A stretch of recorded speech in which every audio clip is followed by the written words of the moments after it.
சைத்ர புராணம் 5ஆம் அத்தியாயம். பகவான் ஸ்ரீஹரிக்கும் பூமி தேவிக்கும் இடையிலான உரையாடல். அனைத்து விதமான புண்ணியங்களையும் கொண்ட அரசரே, மீண்டும் மாண்டவ்ய முனிவரிடம் என் மீது தயை கொண்டு மாதங்கள் அனைத்திலும் சைத்திர மாதத்திற்கு அத்தகைய புனிதத்துவம் எவ்வாறு வந்தது என்பதை கூற வேண்டுமாய் பிரார்த்தித்து நின்றார். அப்பொழுது மாண்டவ்ய முனிவர், அரசரே கேட்பீராக. சைத்திர மாதத்திற்கு அத்தகைய புண்ணியமான மகத்துவம் வருவதற்கு காரணம் கூறுகிறேன். தாங்கள் கேட்ட விஷயத்திற்கு புண்ணியம் நிறைந்துள்ளது. பாவங்கள் மற்றும் மகா பாதகங்கள் அனைத்தும் நாசமாய்விடும். தற்பொழுது கேட்கவும். முற்காலத்தில் ராட்சச வம்சத்தில் மகாபலம் பொருந்திய வீரர்களான ராவண, கும்பகர்ண, விபீஷணர்கள் 3 ராட்சசர்கள் தோன்றினார்கள். மூவரும் பிரம்மதேவர் குறித்து தவமிருந்தார்கள்.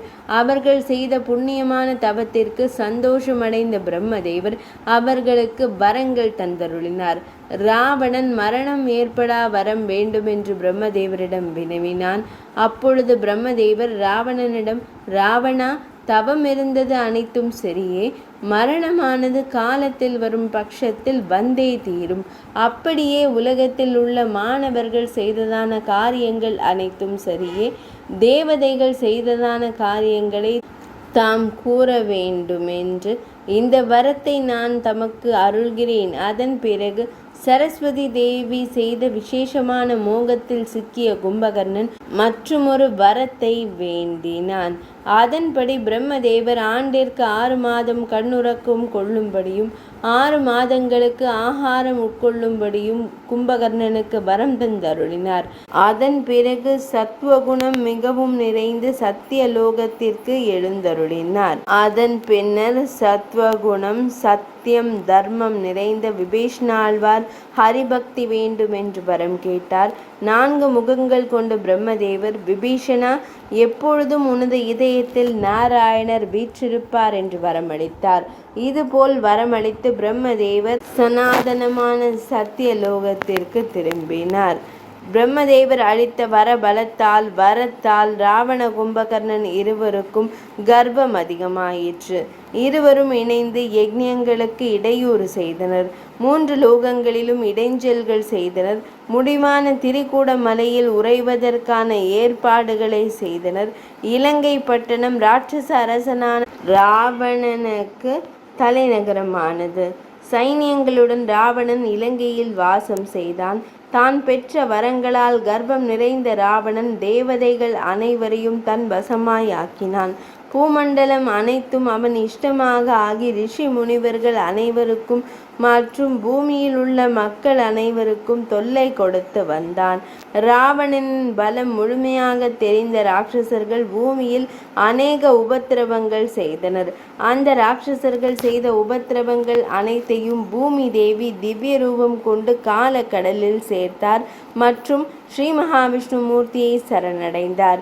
பூமி தேவியின் பிரார்த்தனைகளை செவிமெடுத்த பகவான் ஸ்ரீஹரி, பூமி தேவி, தாம் எந்த பணிகளுக்காக இங்கு வந்தீர்கள்? நான் தமக்கு என்ன உதவி செய்ய வேண்டும் என்று வினவினார்.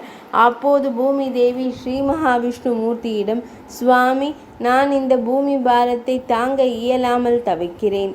நான் தங்களிடம் கூறி உயிரை காப்பதற்காக நிச்சயம் செய்திருக்கிறேன் என்று கூறினார்.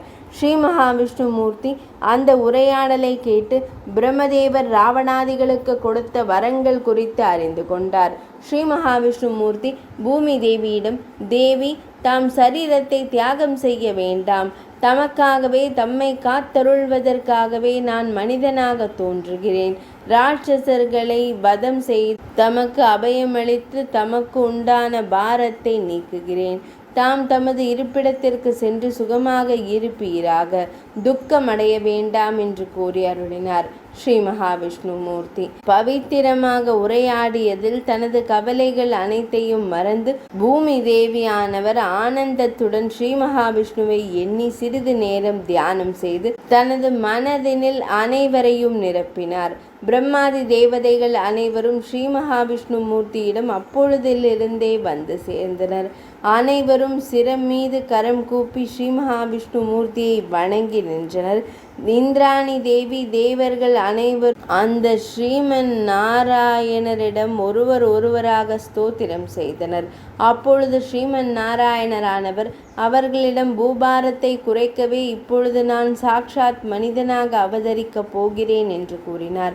தேவதைகளான தாங்கள் அனைவரும் கூட பூமி பாரத்தை தீர்ப்பதற்காக எனக்கு துணையாக வானர ரூபங்களை எடுக்க வேண்டும்.